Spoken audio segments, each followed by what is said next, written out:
Assalamualaikum warahmatullahi wabarakatuh. Ketemu lagi dengan saya di Bincang Unik, makin asik. Bincang unik, makin asik. Bersama saya Cak Oti yang akan menemani perbincangan hari ini. Jadi perbincangan hari ini cukup menarik, akan melihat dari sisi lain. Tapi perlu diingat, acara ini adalah sebagai salah satu media komunikasi Universitas Kediri dan juga ada dukungan penuh dari Unik Water, yaitu air mineral teman segala aktivitasmu. Oke, sebelum kita mulai, jangan lupa nih, kita ada beberapa media sosial yang harusnya sih kalian harus ikut nih biar tahu aktivitas kita apa aja yang ada di Universitas Kediri. Yang pertama ada, yang jelas ada YouTube-nya nih.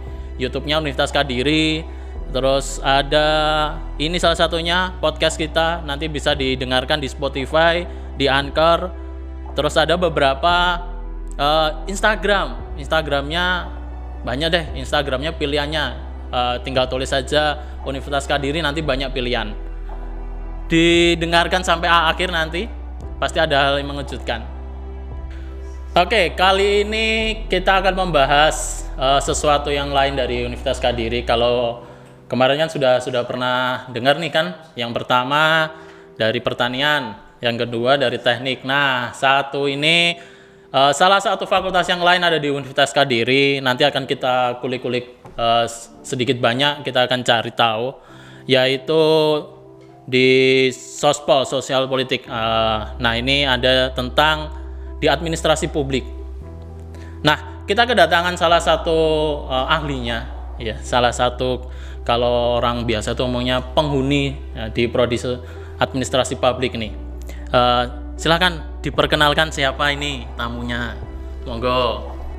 Ya, terima kasih. Halo semuanya, assalamualaikum warahmatullahi wabarakatuh.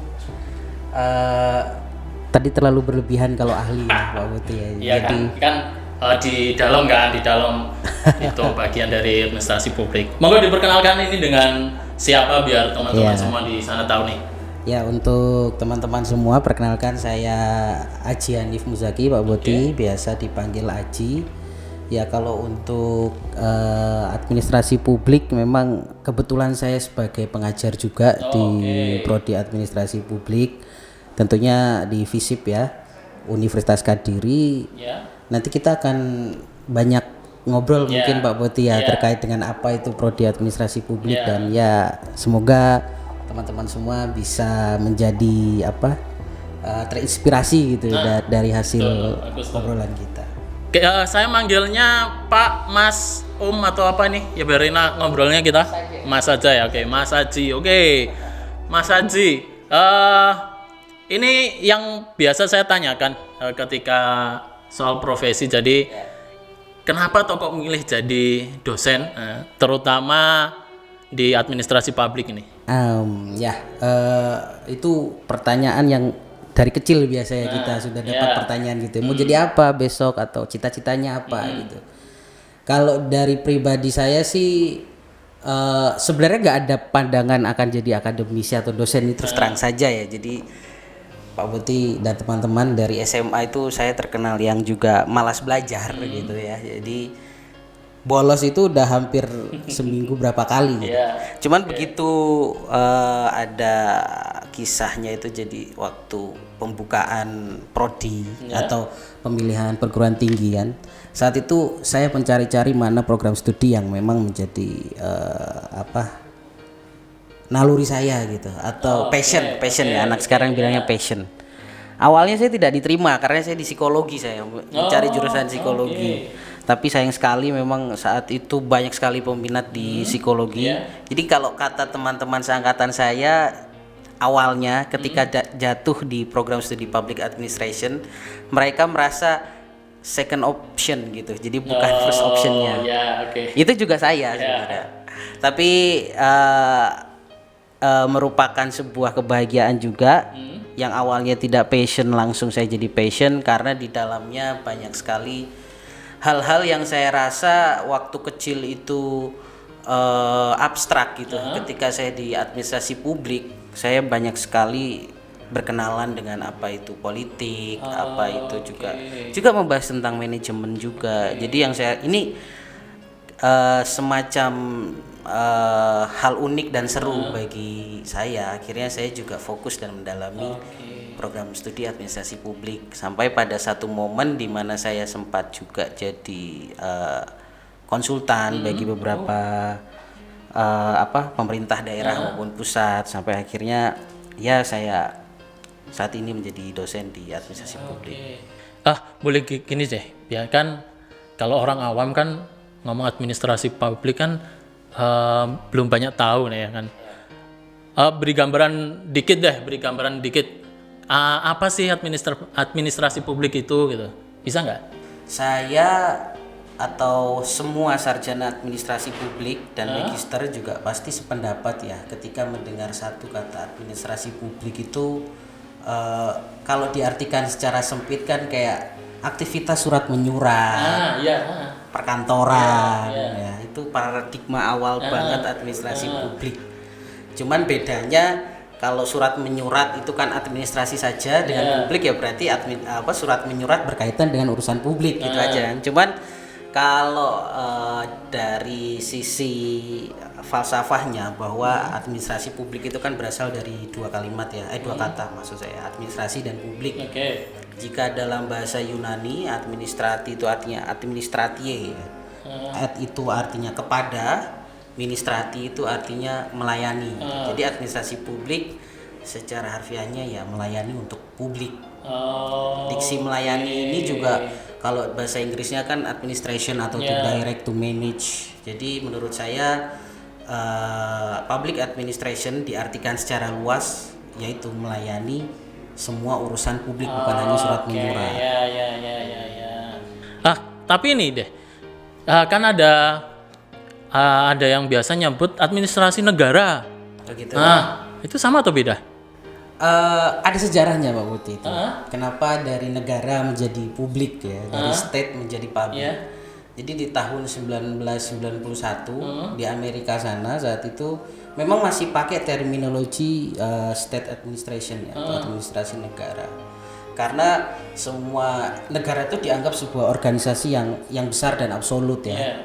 Artinya pemerintah juga di dalamnya ada masyarakat, dan semua urusan ketenaganegaraan dari yang basic sampai yang penunjang kayak pendidikan, kesehatan itu diurus semuanya oleh negara, sehingga dikatakan sebuah ilmu yang bernama administrasi negara. Namun pada tahun 91 Amerika sendiri ada krisis ekonomi saat itu. Krisis ekonomi akhirnya berimbas pada semua sektor. Nah, saat itu pimpinan-pimpinan negara menginginkan perbaikan dari sisi ekonominya. Akhirnya menggandeng private sector saat itu, langkah awal dari pemerintah USA saat itu.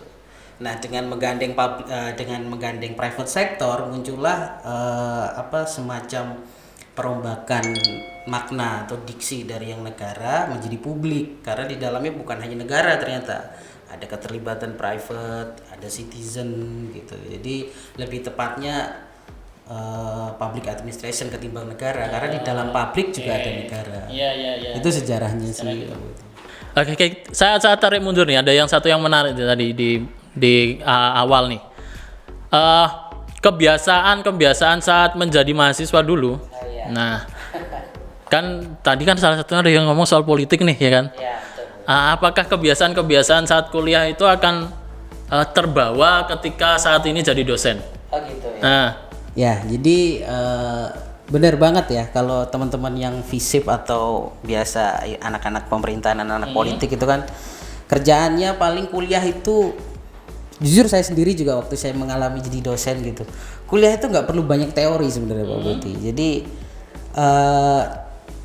lebih enak itu langsung praktek di lapangan. Jadi kalau anak-anak politik itu kan kudu punya wawasan yang luas, nilai kritis-kritisnya juga harus bagus. Jadi kalau ketika mendengarkan dosen memberikan materi ya, terus terang kami juga waktu kuliah itu ngerasa kurang mendapatkan impact-nya kalau kita tidak langsung terjun gitu. Akhirnya saat itu tertarik juga, beberapa memang ada fasilitas kan untuk kemahasiswaan. Itu kita manfaatkan betul untuk membuka jejaring, mendapatkan teman dari justru skill komunikasi itu lebih baik daripada anak-anak fakultas lain kalau di fakultas sospol. Menarik. Ya, karena yaitu kita kan komunikasi merupakan sebuah basic dari politik ya. Politik itu kan alat komunikasi. Kita nggak bisa berpolitik kalau kita nggak bisa berkomunikasi dengan baik. Ya, benar. Nah, di situ kita akhirnya ya sudahlah banyakin aktivitas di luar kampus. Sampai suatu saat saya dan teman-teman itu yang unik itu kan ada yang istilahnya apa ya? Kura-kura, kuliah rapat, kuda-kuda, kuliah dakwah, atau kupu-kupu, kuliah pulang. Sampai satu momen itu bahkan dosen kita ini anak nggak pernah masuk nih, ada sekitar berapa orang, tapi masuknya bukan karena hal yang yang kurang baik, tapi memang kita masuk untuk ya proker agenda proker kemahasiswaan gitu, banyak terjun di masyarakat juga. Oke, ada satu tadi kegiatannya di luar nih, ya kan, maksudnya tidak banyak di dalam kampus atau di dalam kelas. Oke, kalau ini biar yang tahu nih, yang SMA mau kuliah terus ambil administrasi publik, kira-kira kegiatannya apa sih kalau di luar kampus itu? Apa ya? Jadi gini, kalau teman-teman SMA misalkan masih bingung menentukan pilihan, saya ini passion di mana gitu. Kalau saran dari saya, ketika ada peluang sekecil apapun dan kalian diterima, intinya gitu ya yang pertama. Dan ketika kalian meskipun itu bukan first option kalian, tapi coba dalami, tekuni. Itu dulu yang pertama modalnya. Karena sangat sekarang itu kan persaingan masuk perguruan tinggi kan juga tidak gampang ya. Artinya memang butuh spesifikasi yang kalau tidak prestasi ya memang jalur akademiknya baik gitu.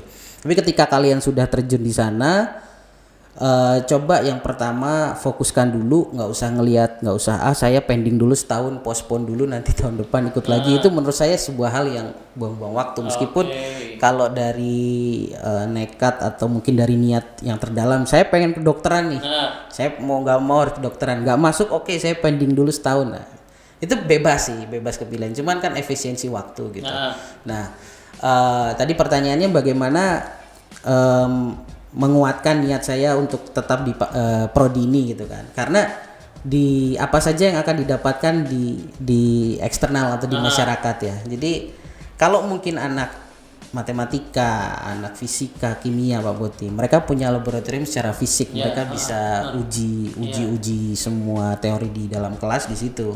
Tapi bagi kami anak sospol atau anak sosma ya, atau anak ilmu pemerintahan, public administration dan yang lain itu, kita lebih banyak concernnya laboratoriumnya ya ada lingkungan masyarakat yang sesungguhnya gitu. Karena bagi kami itu adalah lab kita, laboratorium kita. Yang kami kerjakan saat itu seperti bikin event baik itu event seminar nasional atau juga lebih banyak ke pengabdian sih, kayak himpunan itu. Ini sharing aja buat teman-teman nanti yang mau masuk kuliah ya. Jadi himpunan itu pasti padat di hari Sabtu Minggu dari libur, karena di hari Senin sampai Jumat kan mereka juga harus studi ya.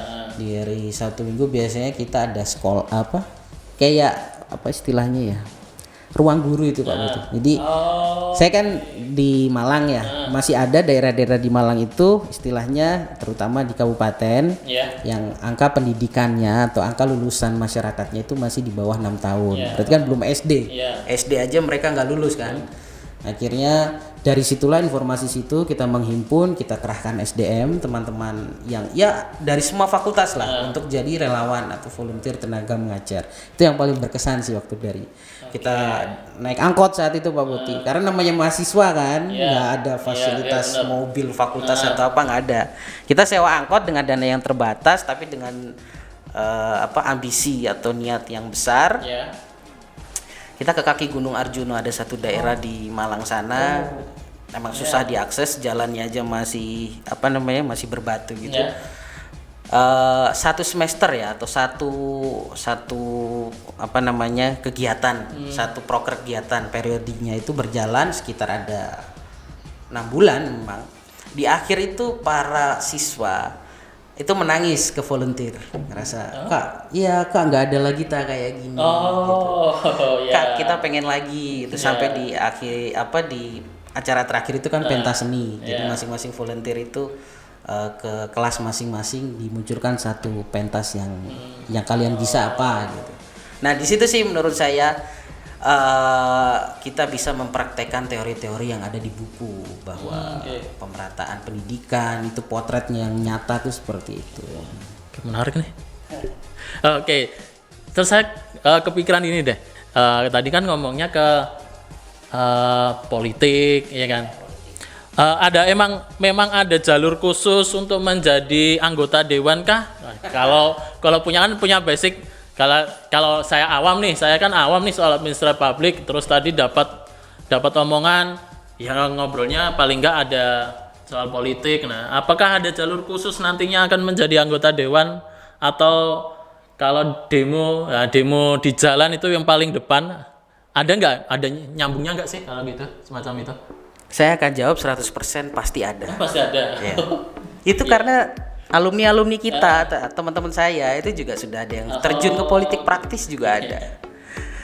Tapi kalau bicara tentang demo ya Pak, menurut saya itu tidak tidak dikurung, tidak dikungkung dalam satu fakultatif yaitu harus sospol. Enggak, saya rasa demo itu merupakan kewajiban mahasiswa semua fakultas lah. Artinya karena apa?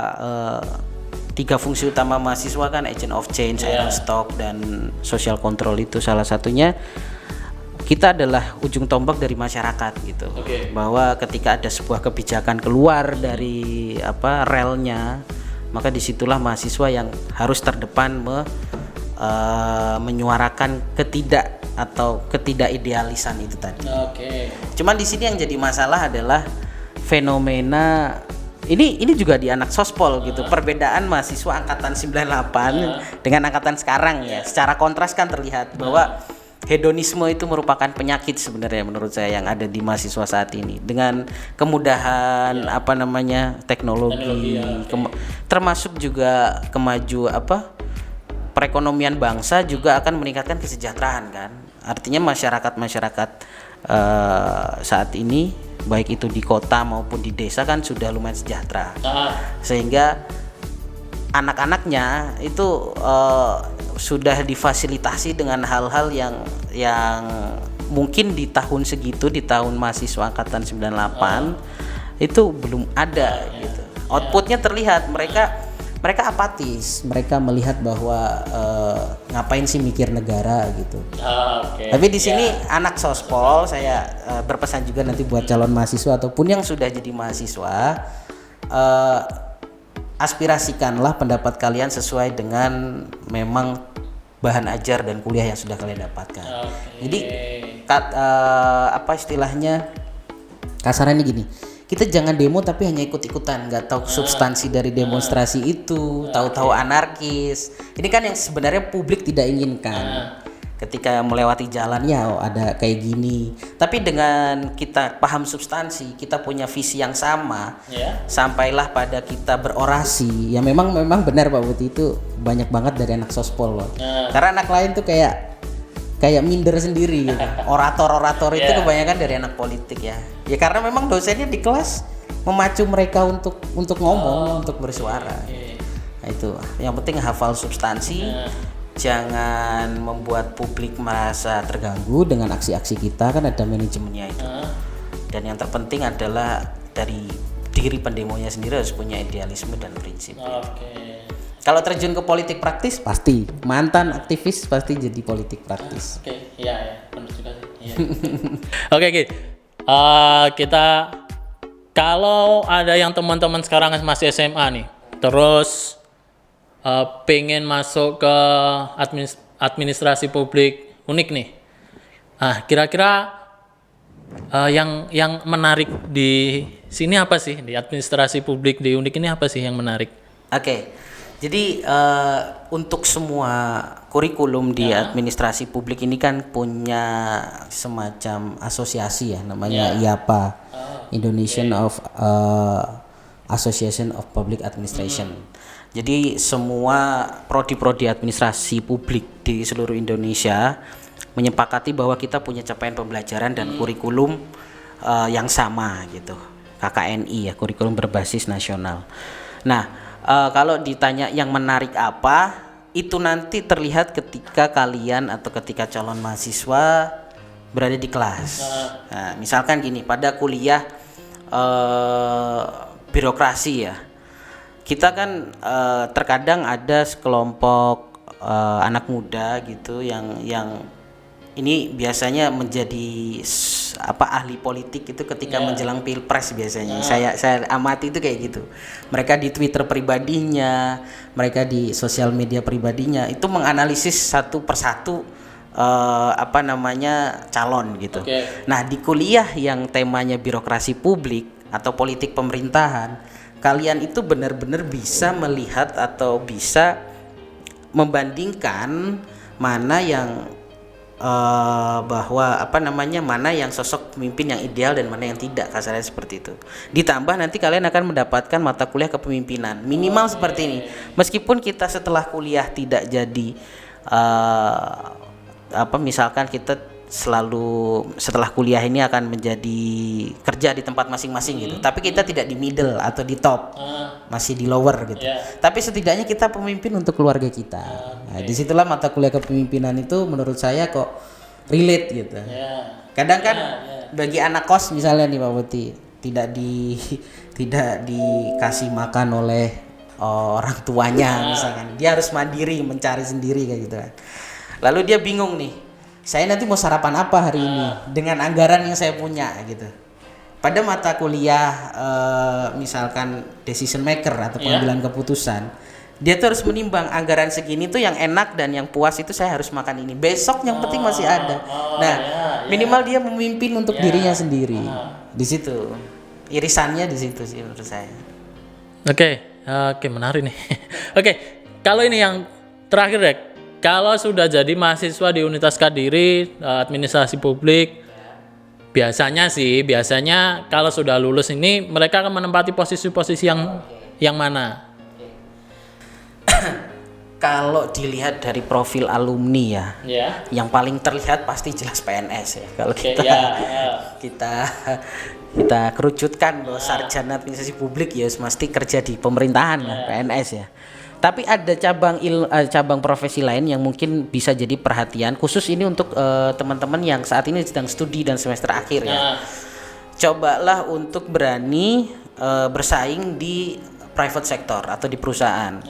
Kenapa? Karena memang nilai-nilai mata kuliah organisasi itu kan juga sebenarnya relate atau relevan untuk dimasukin ke dunia kerja nanti seperti private sector. Nah, kalau based on experience kami waktu kami kuliah itu, kalau mau dipresentasi ya Pak Putih ya, justru 60% itu di perusahaan swasta, mereka tersebar di perusahaan swasta. Nah, yang 20% malah jadi PNS, 10% mungkin dia politik praktis, yang dulunya memang presiden BEM kayak gitu, pasti masuk ke politik praktis, dan ada sekian persen sisanya akademisi, lanjut studi lalu jadi dosen, lalu jadi riset fellow dan yang lain. Tapi 60% ini sebuah fakta unik ya, bahwa memang mereka malah terjunnya di perusahaan swasta. Jadi nggak sekarang memang soft skill sih, bukan ijazah atau apa, tapi yang penting soft skill itu tadi yang memang dicari oleh perusahaan atau perguruan atau cabang profesi lain. Untuk yang kalian masih SMA, jangan ragu-ragu, silahkan mendaftar di Universitas Kediri, terus pilih ini ada di administrasi publik, ada Mas Aji nanti ya, kalian akan ketemu Mas Aji yang akan membimbing kalian. Terus ya yang terbaru nih ada kita di Universitas Kediri terakreditasi baik sekali nih. Nah, ini kesempatan besar buat kalian-kalian yang masuk ke Universitas Kediri. Jadi jangan ragu-ragu. Nah, terus yang penting juga kalian jangan lupa tadi yang saya awal sampaikan. Jadi silakan di-follow, di-subscribe YouTube-nya, follow di media sosial. Jadi segala informasi yang ada di kami akan kami taruh di situ. Nah, Oke Mas Haji, terima kasih untuk hari ini. Ya, sama-sama. Sangat informatif. Penting banget jadi info-infonya tadi. Semoga calon mahasiswa ini bisa keterima sesuai dengan jurusannya. Nah, oke itu. Jadi silakan pilih yang kalian senangi. Di sini ada Mas Haji di administrasi publik. Ingat itu ya, Mas Haji kayaknya. Oke, terima kasih semua. Sampai jumpa di podcast kita selanjutnya. Assalamualaikum warahmatullahi wabarakatuh.